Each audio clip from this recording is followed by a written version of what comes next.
大家好，我是小磊。今天我们用腐竹做一道好吃的下饭菜。首先将干腐竹剪成小段，剪完加入半小勺盐，再倒入适量的温水，倒完用筷子搅拌均匀，然后在上面扣一个盘子，浸泡40分钟左右。准备一根洗净的黄瓜，斜着切成小段，再切成菱形片，切完备用。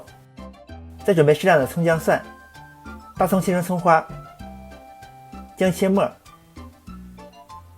蒜也切末，全部切完备用。将泡好的腐竹接去盘子，捞出来攥一下水分，再倒入清水中清洗一下，洗净后捞出，攥干水分，像这样就可以了。放在盘中备用。锅内加入适量油，油热倒入葱姜蒜末，翻炒出香味，然后倒入红花片，翻炒一会儿，再加入2勺生抽，少许蚝油，翻炒均匀。接着倒入腐竹，再加入半小勺盐，翻炒至入味儿。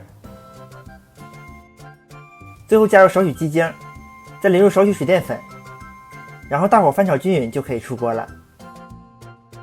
盛出放在盘中，这道简单美味的烧腐竹就做好了，口感软嫩又入味儿，想吃的快去试试吧。这里是香芋味蕾，记得按时吃饭哦。我们下期再见。